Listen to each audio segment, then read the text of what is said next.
Hello बच्चों। आज हम करने वाले हैं class 11th maths chapter number 2 relation function का जो लास्ट पार्ट है फंक्शन। हमने इसका कार्टेशियन प्रोडक्ट कर लिया है, इसका जो रिलेशन वाला पार्ट है वो कर दिया है और उसकी एक्सरसाइज भी कर ली है। अब ये लास्ट पार्ट है इसमें फंक्शन। आज इसको करेंगे और फिर इसकी एक्सरसाइज करेंगे। तो इसका ध्यान से हम ये पूरा इंट्रोडक्शन देखते हैं जिससे हमें क्लियरिटी आएगी इस टॉपिक में। तो चलिए स्टार्ट करते हैं। आपके पास नोटबुक जरूर रहना चाहिए, बहुत सारे इंपॉर्टेंट पॉइंट होंगे जिन्हें हम डिस्कस करेंगे। चलिए बात करते हैं सबसे पहले व्हाट इज अ फंक्शन। देखो फंक्शन है क्या, यही सबसे मेन बात है।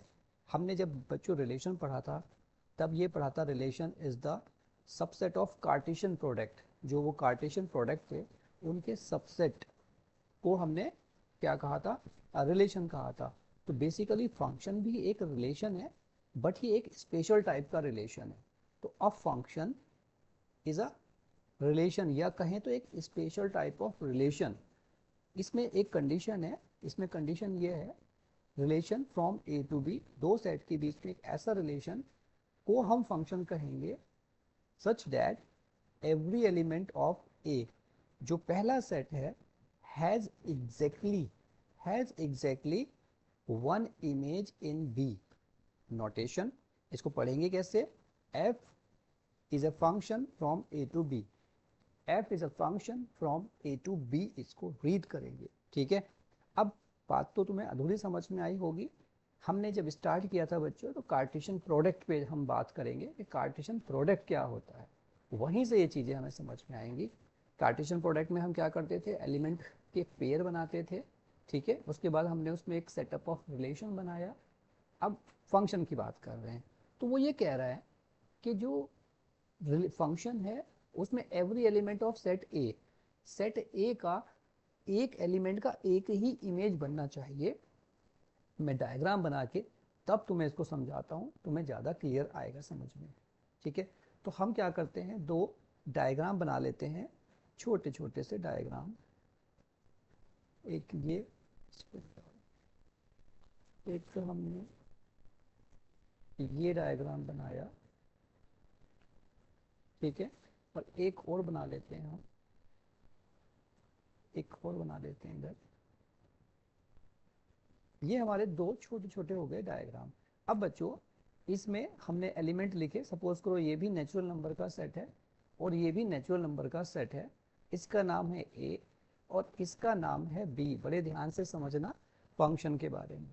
सपोज करो इसमें एलिमेंट है 1 2 3 4, ये चार एलिमेंट हैं। और इसमें भी एलिमेंट हैं कुछ, इसमें हम ले लेते हैं 2 4 6 8। अब उसने कहा है कि जो ये सेट ए है, set A each element of domain, set ए के एलिमेंट को डोमेन का एलिमेंट कहते हैं बच्चों। ये हैज ओनली वन आउटपुट, इसके एक एलिमेंट का एक ही आउटपुट होना चाहिए। सपोज करो 1 का आउटपुट 2 है, 2 का आउटपुट 4 है। किस रूल से है उसे अभी भूलो, पर ये देखो जो आउटपुट आ रहा है 3 रखने पे 6 आ रहा है और 4 रखने पे 8 आ रहा है। तो देखो 1 का एक ही आउटपुट है 2, 2 का भी एक ही आउटपुट है, 3 का भी एक ही आउटपुट है और 4 का भी एक ही आउटपुट है। तो पहली कंडीशन उसने ये बताई है कि एक डोमेन, ये जो पहला सेट होता है बच्चों ए, इसे हम कहते हैं डोमेन। और ये जो वैल्यू जिसमें जाके वो इमेज बना रहे हैं उसे हम कहते हैं range. Domain has exactly one output, एक डोमेन का एक ही आउटपुट हो, पहली बात। दूसरी बात यह है many inputs can have same output, ये दूसरी बात है। इसके लिए समझो मैनी इनपुट, यानी कि एक और मैं सेट बनाता हूं, एक ये हमने बनाया और एक हमने ये बनाया। तो वो कह रहा है कि मैनी इनपुट, जैसे एक ये फंक्शन है, इसे ए मानो, इसे बी मानो। इसमें भी कुछ एलिमेंट हैं, इसमें सपोज करो ए बी सी और इसमें पी क्यू। ठीक है, अब इस ए का इमेज बन रहा है पी के साथ। ठीक है, और b का इमेज भी p के साथ ही बन रहा है और c का इमेज q के साथ बन रहा है। तो देखो दो इनपुट हैं a और b, ये जो दो इनपुट हैं बच्चों a और b, इनका इमेज सेम है, ये फंक्शन के लिए वैलिड है। उसने कहा मैनी इनपुट, यानी कि दो या दो से ज़्यादा इनपुट का सेम आउटपुट हो सकता है, तो ये फंक्शन की कैटेगरी में आता है। तीसरा, one input cannot have two output, ये तीन चीज़ें आपको याद रखनी है तो फंक्शन बहुत ही ईजी हो जाएगा। अभी इसका एग्जांपल देते हैं। वो कह रहा है वन इनपुट मतलब, जैसे एक और सेट लेते हैं हम, एक ये और एक हमने ये बनाया, एक ये है। इस बार इसमें कुछ एलिमेंट लिख देते हैं। ये एक फंक्शन बना रहा है a से b, इस सेट का नाम है a और इस सेट का नाम है b। ठीक है, इसमें कोई एलिमेंट लिखो। इसमें हमने लिख दिया p q r और इसमें लिख दिया हमने a b। ठीक है, अब उसने क्या कहा है, देखो लास्ट केस में बच्चों, वन इनपुट, एक इनपुट के cannot have more than two output, एक इनपुट के दो आउटपुट नहीं हो सकते। मतलब ऐसा नहीं हो सकता कि P का A भी आउटपुट है और P का B भी आउटपुट है। बात समझ में आई? तो ये क्या है, ये फंक्शन नहीं है। ये हमने ऐसे करके लिंक कर दिया, पर ये फंक्शन नहीं है। समझो क्यों नहीं है, क्योंकि एक इनपुट P एक इनपुट है जिसके दो आउटपुट हैं A और B, ये कंडीशन नहीं है फंक्शन की। फंक्शन के लिए तीन कंडीशन हमें याद रखनी है। पहली कंडीशन ये है बच्चों कि डोमेन का एक एलिमेंट का एक ही आउटपुट होगा। डोमेन के एक एलिमेंट का एक ही आउटपुट होगा। अब तुम यहाँ कंफ्यूज हो रहोगे, सर ये दो एलिमेंट हैं, इनका सेम आउटपुट है। ये देखो ए का तो एक ही आउटपुट है ना P, B का भी एक ही आउटपुट है P। ये अलग बात है कि इन दोनों का जो टारगेट आउटपुट है वो सेम है। ये दो इनपुट का सेम आउटपुट तो हो सकता है, ये वैलिड है, बट दो इनपुट का सेम आउटपुट हो सकता है, बट एक इनपुट के दो आउटपुट नहीं हो सकते। ठीक है, ये समझ में आई बात? तो ये तीन कंडीशन जिसे क्लियर रहेंगी, ये वो समझ जाएगा कि फंक्शन क्या है। बात समझ में आई? तो फिर से एक बार बता रहा हूँ, डोमेन, जो इनपुट होते हैं उन्हें डोमेन कहते हैं। डोमेन का एक ही आउटपुट होना चाहिए, जैसे A का P है, B का P है। यहाँ पे देखो 1 का 2 है, ये तो सबके अलग अलग है, कोई प्रॉब्लम नहीं है, बट 2 या 3 4 कितने भी इनपुट का सेम आउटपुट हो सकता है, वो उन सबके लिए इंडिविजुअल ही है। पहली कंडीशन। दूसरी कंडीशन होगी मैनी इनपुट सेम आउटपुट, ये दूसरा वाला एग्जाम्पल। तीसरा, ये बहुत ध्यान रखना है, वन इनपुट के दो आउटपुट नहीं हो सकते, वो फंक्शन नहीं होगा। तो ये कंडीशन बस हमें याद रखनी है और हमें समझ में आ जाएगा कि फंक्शन क्या है। ठीक है, अब बात करते हैं बाकी बच्चों डोमेन की। Domain, codomain and range. तो सबसे पहले डोमेन समझ लो, ये सबसे कंफ्यूजिंग होता है, बच्चों को यही लास्ट तक समझ में नहीं आता कि डोमेन होता क्या है। तो भाई बड़े ध्यान से समझो, डोमेन एक ऐसी वैल्यू है जिसे आप अपने फंक्शन में रखोगे और रखने के बाद नॉट डिफाइंड ना आ जाए। नॉट डिफाइंड जानते हो, जहाँ पे बच्चों डिनोमिनेटर में 0 आता है वो वैल्यू नॉट डिफाइंड हो जाती है। हम पढ़ रहे हैं ये real value function, real number में नॉट डिफाइंड नहीं होता है। तो डोमेन क्या है? डोमेन वो इनपुट है, input set A, input set A, the domain of a function is the complete set of all possible input, complete set of all, ऐसा नहीं कि सारे ही रहेंगे, वो इनपुट जिसके लिए for which the function is defined, मतलब डिफाइन होना चाहिए। ऐसी वैल्यू ना हो जाए कि नीचे रखने पे 0 आ जाए। अगर नीचे 0 आ गया तो वो हमारा बच्चों फंक्शन नहीं होगा। ठीक है, फंक्शन क्या हो तो डोमेन ही नहीं होगा। And produce a real output, हमें एक रियल आउटपुट मिलना चाहिए। अब एक एग्जांपल से समझो, सपोज करो एक फंक्शन है F x is equal to 1/x। अब वो कह रहा है कि आप इसमें x का क्या वैल्यू रखोगे, तो हम इसमें x के सारे रियल वैल्यू रख सकते हैं, बट बच्चों हम यहाँ 0 नहीं रख सकते। क्योंकि f0 पे अगर हम इसमें 0 रखेंगे ना तो प्यारे बच्चों x इज इक्वल टू आ जाएगा 1/0, जिससे नॉट डिफाइंड हो गया। देखो तो इस फंक्शन का इनपुट कुछ भी हो सकता है पर 0 नहीं हो सकता। तो जब हम इसका इनपुट लिखेंगे यानी कि इसका डोमेन लिखेंगे तो r में से, रियल नंबर में से ये एक एलिमेंट है 0 जिसको हटा दो, यानी कि आप 0 मत रखो, बाकी कुछ भी रख दो। तो जब हमें क्वेश्चन दिया होगा उस क्वेश्चन में, उस कंडीशन में देखने के बाद हम समझेंगे कि ये हमारा इनपुट सही है या नहीं है। बात क्लियर हुई? ये बहुत मेन टॉपिक है, 12th में भी आपको बहुत ज़्यादा इसकी ज़रूरत पड़ने वाली है, तो बिल्कुल ध्यान से समझो। बहुत हार्ड नहीं है, बहुत ही आसानी से हम समझेंगे इसे। नेक्स्ट, हमें समझ में आया इनपुट, यानी कि डोमेन हमें समझ में आ गया। अब बात करेंगे आउटपुट की। बच्चों इनपुट रखने के बाद जो भी आंसर आता है उसी को आउटपुट कहते हैं, जैसे हमने रिलेशन वाली एक्सरसाइज में किया था। दूसरा होता है कोडोमेन। इसमें भी थोड़ा कंफ्यूजन होता है बच्चों को। जो दूसरा सेट होता है ना, सेकंड सेट, उसके सारे एलिमेंट को कहते हैं कोडोमेन। कोडोमेन में और रेंज में फर्क है। रेंज वैल्यू रखने से आती है और कोडोमेन वो पूरा ही होता है। ठीक है, बात समझ में आई कोडोमेन की? जब इसके क्वेश्चन करेंगे तब इसको और अच्छे से समझेंगे। या देखो मैं इसका एग्जांपल तुम्हें और दे देता हूँ कोडोमेन का, कंफ्यूजन नहीं होना चाहिए। जैसे दो सेट है हमारे पास, इसमें नेचुरल नंबर है और इसमें भी नेचुरल नंबर है। ये नेचुरल नंबर से नेचुरल नंबर तक है। तो अब हमारा फंक्शन है बच्चों f(x) is equal to 2x। ठीक है, तो इसके लिए डोमेन क्या होगा? डोमेन देखो हम कुछ भी नहीं रख सकते क्योंकि ये फंक्शन कहाँ है, नेचुरल नंबर से नेचुरल नंबर तक। तो हमारा डोमेन, अब आपसे कोई पूछे इसका डोमेन क्या है, तो बेटा डोमेन के लिए आप देखो किस टाइप के नंबर पे वो फंक्शन डिफाइन है, वो खुद आपको बताएगा कि n to n ऐसे लिखा जाता है अगर नेचुरल से होगा ना, n to n, या फिर z to z, real number से रियल नंबर तक, सॉरी इंटीजर से इंटीजर, और रियल नंबर के लिए r to r, इस तरह से वो बताएगा हमें। तो यहाँ लिखा हुआ है n to n, यानी कि डोमेन भी नेचुरल नंबर और कोडोमेन भी नेचुरल नंबर। तो देखो हम यहाँ से 1 से लिखना स्टार्ट करेंगे, 1 2 3 4। क्या कोई ऐसा नेचुरल नंबर है जिसके लिए इसमें 0 आएगा नीचे? कभी नहीं आएगा, क्योंकि नीचे कुछ है ही नहीं। तो इसका जो बच्चों डोमेन होगा ना, वो क्या होगा? इसका डोमेन नेचुरल नंबर हो जाएगा।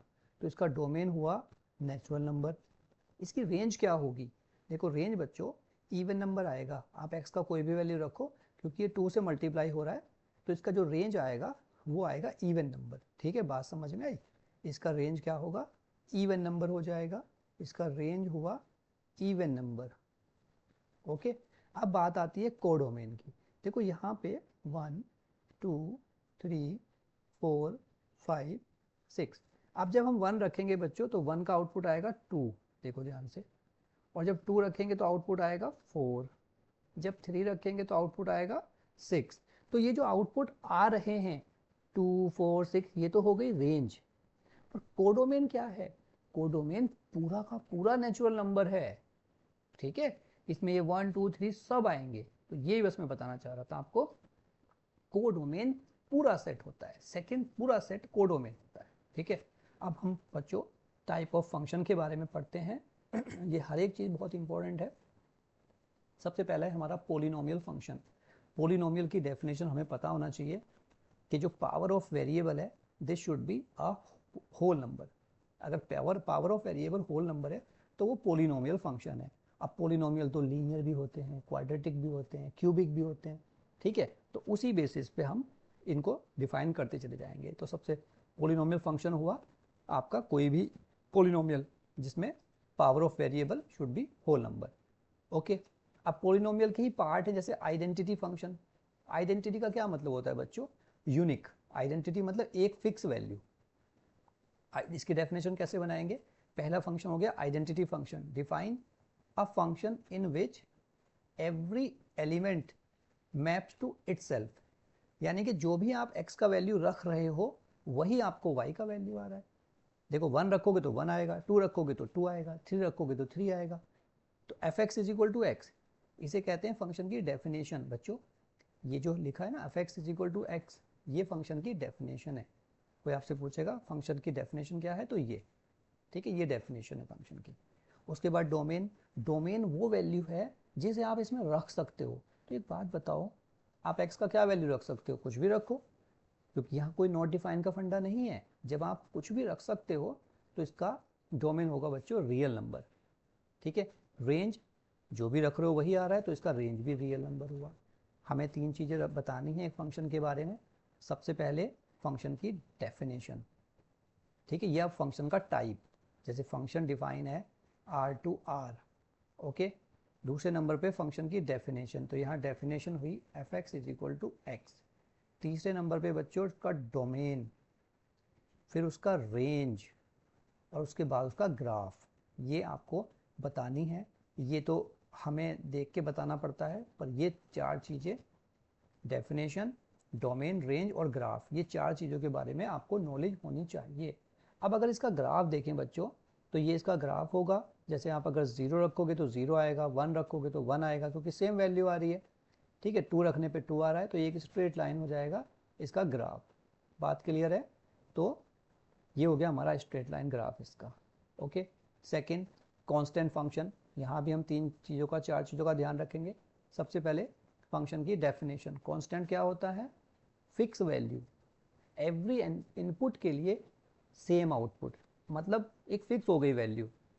अ function where every input gives the same output, जैसे F x is equal to 4 है, एक फंक्शन दे दिया उसने F x is equal to 4, तो बच्चों आप x का कोई भी वैल्यू रखो, यहाँ पे x का आप कोई भी वैल्यू रख लो, आएगा तो आपका 4 ही।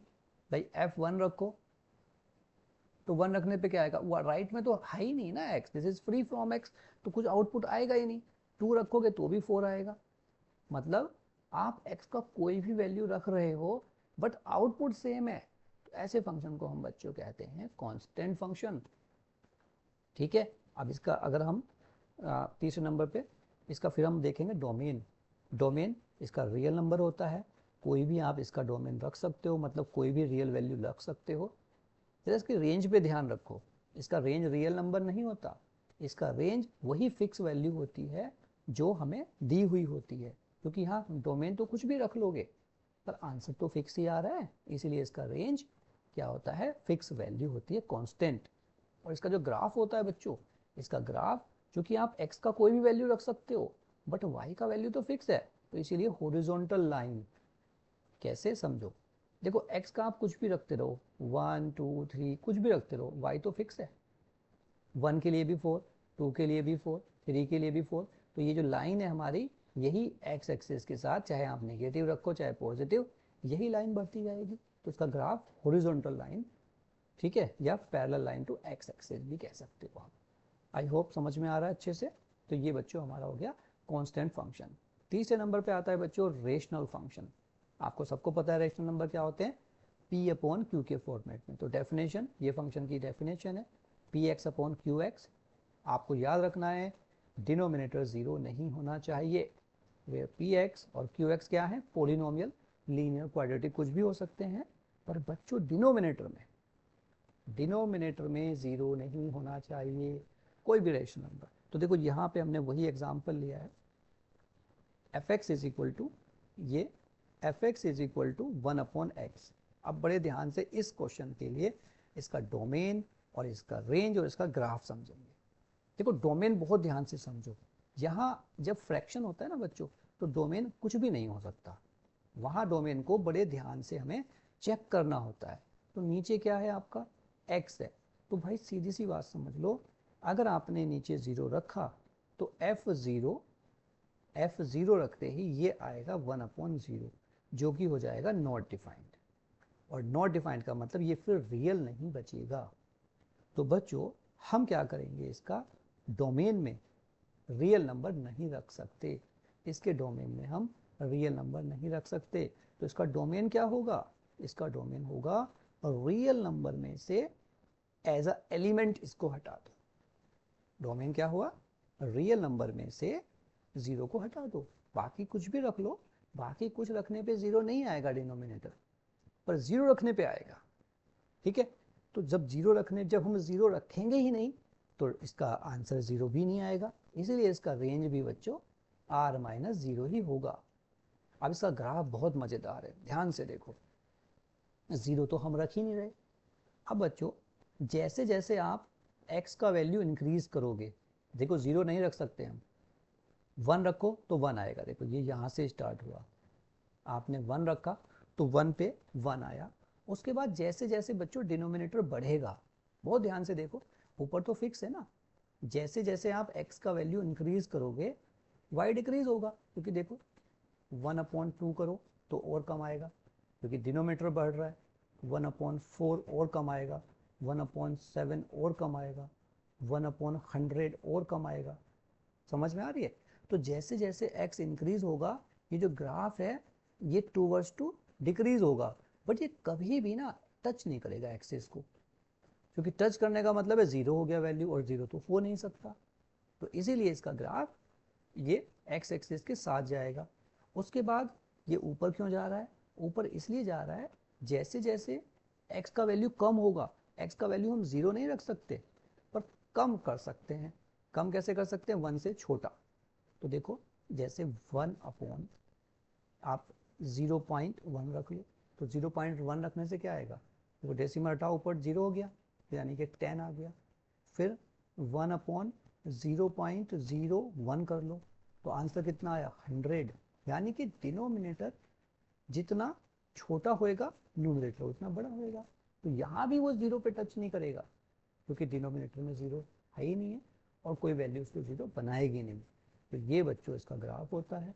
ऐसी नेगेटिव वैल्यू में जैसे आप नेगेटिव रखोगे तो सेम कंडीशन नेगेटिव के लिए रहेगा। इसका ग्राफ बहुत आता है एग्जाम में, आप इसे ध्यान से वीडियो को चाहे बैक करके देखो एक बार, या इसे समझ में आ गया हो तो बहुत अच्छी बात है।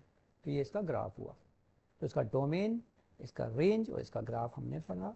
नेक्स्ट है बच्चों हमारा मॉडुलस फंक्शन, और इसको आप एब्सोल्यूट वैल्यू भी कहते हो मॉडुलस फंक्शन को। ठीक है, देखो मॉडुलस फंक्शन के बारे में पहले थोड़ा सा समझ लो।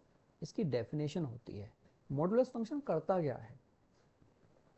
एब्सोल्यूट वैल्यू, इसका काम है वैल्यू को पॉजिटिव करना। इसके अंदर कोई भी वैल्यू आप रखोगे तो उसे पॉजिटिव करके दे देगा। तो ये कुछ तो कर रहा होगा ना। अगर ये किसी वैल्यू को बच्चों पॉजिटिव करके दे रहा है, इसका मतलब ये कुछ तो काम कर रहा है। ये कैसे काम करता है वो मैं आपको बताता हूँ, इसकी डेफिनेशन को समझते हैं। तो देखो ये एक काम करता है बच्चों, इसमें एज इट इज एक्स ही आता है आंसर, जब आप इसमें एक्स का वैल्यू या तो जीरो रखते हो या जीरो से बड़ा रखते हो। एक्स इज ग्रेटर देन और इज इक्वल टू जीरो रख के देखो। जब आप इसमें जीरो रखोगे तो जीरो आ जाएगा, और आप जब जीरो से बड़ा वैल्यू रखोगे, इसका काम है पॉजिटिव करना। तो जब आप पॉजिटिव वैल्यू रख ही रहे हो तो वो तो कुछ भी नहीं काम करेगा, एज इट इज उसको रिटर्न कर देगा। बट अगर आप एक्स का वैल्यू छोटा रखते हो जीरो से, यानी कि निगेटिव रखते हो, तब ये क्या करता है? एक माइनस बाहर लगा देता है ऐसे, और ऐसे कर देता है। ये काम है मशीन का, ऐसे पॉजिटिव करता है। भाई जब इसको पता है हर वैल्यू को पॉजिटिव करना है, तो ये काम कर कैसे रहा है ये समझो। तो जब भी इसके पास कोई पॉजिटिव वैल्यू जाएगी तो उसको एज इट इज वापस करके रिटर्न कर देगा, आंसर दिखा देगा। बट जब आप नेगेटिव वैल्यू रखोगे तो उसे एक और नेगेटिव से ये मल्टीप्लाई कर देता है। एक नेगेटिव आपने रखी, एक से मल्टीप्लाई इसने कर दिया, तो उसे पॉजिटिव बना दिया इसने। बात समझ में आई? तो ये चीज़ें हैं। जैसे आपने एसी का ऑटो कर दिया, तो वो क्या करता है? वो चेक करता है उस टेम्परेचर से, जैसे ही ऊपर हुआ टेम्परेचर तो वो सेंसर काम करता है और ऑटो कट अपने आप चालू हो जाता है। तो ये इस तरह के फंक्शन होते हैं जो अपने आप काम करते हैं। जैसे उसे इनपुट मिलता है, जैसे उसे टेम्परेचर अप हुआ तुरंत एसी चल गया, जब उस टेम्परेचर पे आया अपने आप बंद हो गया। ठीक है, तो ये काम इस तरह से करते हैं फंक्शन। ठीक है, अब यहाँ पे इनपुट क्या रखा जाए? इनपुट क्या रखा जाए? तो भैया इनपुट आप यहाँ कुछ भी रख लो, क्या फर्क पड़ रहा है, क्योंकि यहाँ डिनोमिनेटर तो है नहीं। बच्चों इनपुट की दिक्कत वहाँ होती है जहाँ डिनोमिनेटर में कोई वैल्यू हो, क्योंकि न्यूमिनेटर में तो कुछ भी रख लो। जब डिनोमिनेटर में कुछ नहीं है तो आपका इनपुट रियल नंबर हो जाएगा, तो इसका डोमेन होगा रियल नंबर। ठीक है, बट इसका रेंज क्या होगा बच्चों? बात आती है इसकी रेंज की। ये रेंज तो पॉजिटिव कर रहा है, इसका काम तो वैल्यू को पॉजिटिव करना है, तो इसीलिए इसका जो आंसर है बच्चों वो 0 हो सकता है या 0 से ग्रेटर ही होगा, क्योंकि ये हर वैल्यू को पॉजिटिव करेगा। आप इसमें जैसे आपने निकाला -5 का आंसर, तो ये क्या करेगा, इसके अंदर जब हम डालेंगे ना -5, तो मैंने बताया कैसे काम करेगा, ये उसे एक -5 से मल्टीप्लाई करके हमें 5 देगा, आंसर ये पॉजिटिव ही देता है।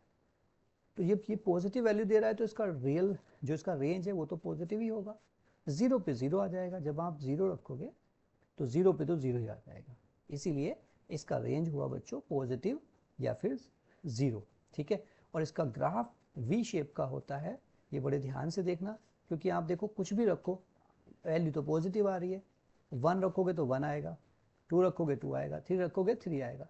बट जब आप -1 रखोगे तो ये तो -1 पे भी +1 देगा, -2 पे भी ये +2 देगा, क्योंकि प्लस कर रहा है, इसीलिए इसका ग्राफ बच्चों हमेशा कहीं से भी हो वी शेप में ही बनता है।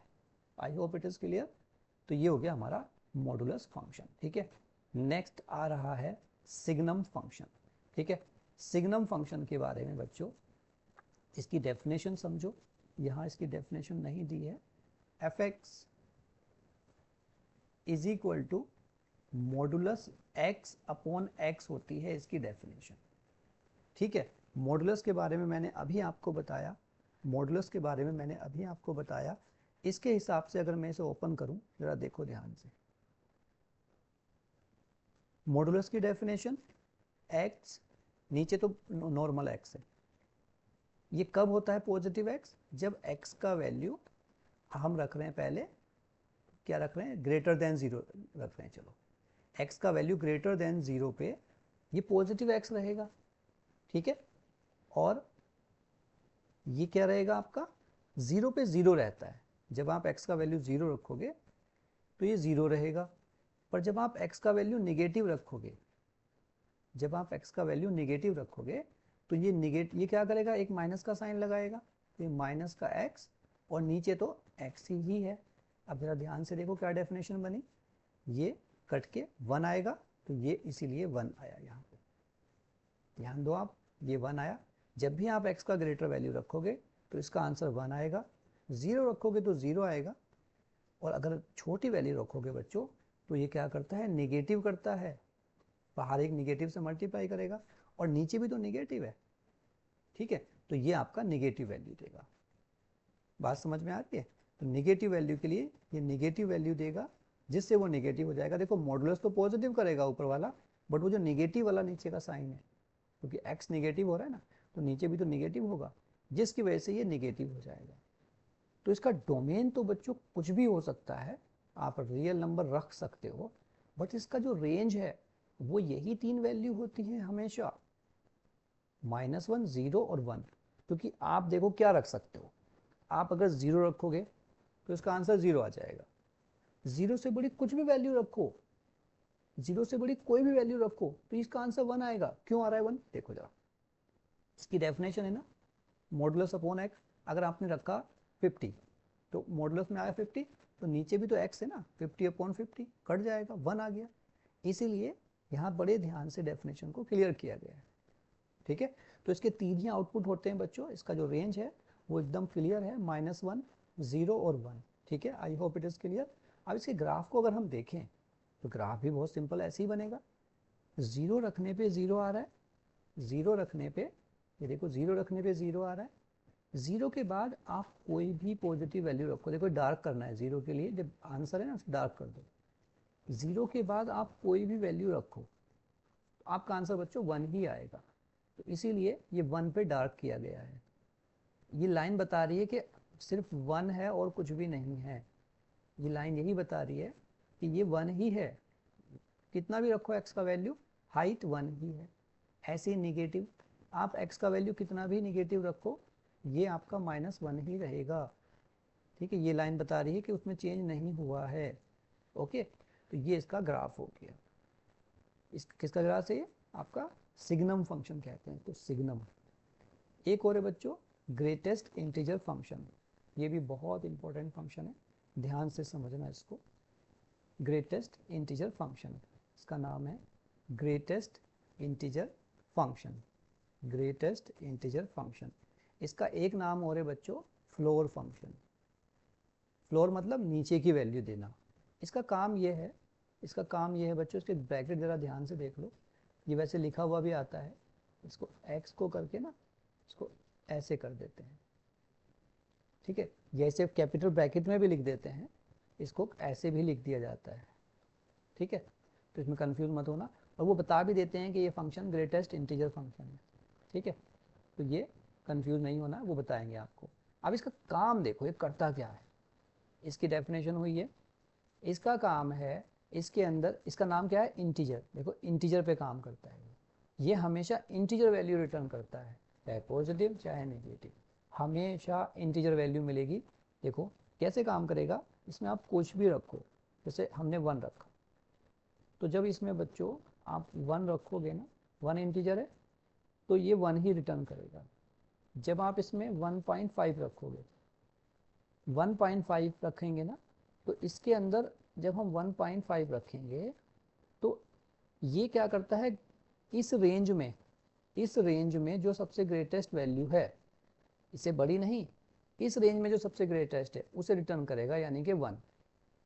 देखो ऐसे समझो, नंबर लाइन खींची हमने, ये 0 और ये 1, ठीक है, अब ये 1.5 था, हमने 1.5 रखा, तो 1.5 से ग्रेटर नहीं जाएगा, ये 1.5 है और ये 1 है, तो ये 1.5 से आगे नहीं जाएगा, इसको बड़ी वैल्यू नहीं देनी, उससे जस्ट पहले जो ग्रेटेस्ट वैल्यू है, देखो 1.5 से ग्रेटेस्ट वैल्यू क्या है, 1, तो उसे रिटर्न करता है, इसलिए इसको फ्लोर फंक्शन कहते हैं कि पहली वैल्यू जो भी ग्रेटेस्ट इसको मिलेगी उसे रिटर्न कर देगा। बात समझ आई आपको, ये हुआ इसका।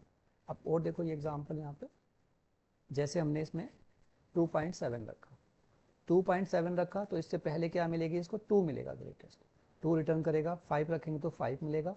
माइनस में बहुत ध्यान से देखो, माइनस में बच्चे कंफ्यूज होते हैं, मैं बना देता हूँ उसका ग्राफ। देखो माइनस में ये 0 है, और बच्चों ये है -1 और ये है -2, हमने रखा माइनस के 1.2। देखो 1.2 क्या है, 1.2 ये 1.2 है सपोज करो माइनस का, तो ये क्या करेगा बच्चों, ये उससे जस्ट पहली छोटी वैल्यू रखेगा। हमें क्या कंफ्यूजन होता है, -1.2 में -1 रख देते हैं, बच्चों -1 ग्रेटर वैल्यू है, ठीक है, ये ग्रेटर नहीं देगा, ये -1.2 उसके जस्ट पहली यानी कि -2 छोटी वैल्यू देता है, ठीक है, तो माइनस में ऐसे याद रखना, माइनस में उल्टी वैल्यू हो जाती है, अगर माइनस में लग रहा है तो वो बड़ा, माइनस के साथ बड़ा नंबर आता है। बात समझ में आई, तो माइनस के केस में वो जैसे हमने रखा इसमें f माइनस के 3.4, तो माइनस के 3.4 में -4 आएगा, एक बढ़ के आती है, क्योंकि माइनस का नंबर छोटा है, वो लगी तो रहा है, वो है छोटा ही वो। अब इसका ग्राफ देखो बच्चों, इसके ग्राफ में क्या होता है, इसके ग्राफ में जब आप क्या रखोगे, 0 रखोगे, तो आपको 0 मिल गया, डार्क कर दिया हमने। 0 के बाद 1 तक, यानी कि आप रखो इसमें कोई भी वैल्यू, जैसे 1.1, 1.1, 1.2, कुछ भी वैल्यू रखो यहाँ पे आप, तो आपने रखा इसमें 1.1, तो हमें क्या मिलेगा, 1, या पहले 0 देखो, 0.5 रखो तो भी 0 मिलेगा, 0.6 रखो तो भी 0 मिलेगा, क्योंकि इस रेंज में यही ग्रेटेस्ट वैल्यू है, 0.7, 0.9 तक 0 ही मिलेगा। जैसे ही आपने 1 रखा तो देखो ये होल बनाया ना, यानी कि एग्जैक्ट नहीं मिल रहा, 0.9 तक, जैसे ही 1 रखा, 1 रखते ही हमें ये फिर से मिल गया, देखो 1। बात समझ में आई। अब 1.9 तक सिर्फ 1 मिलेगा, यानी कि आप इसमें 1.9 तक कोई भी वैल्यू रख लो, आपको 1 ही मिलेगा, क्योंकि ये ग्रेटेस्ट वैल्यू देगा उस रेंज में।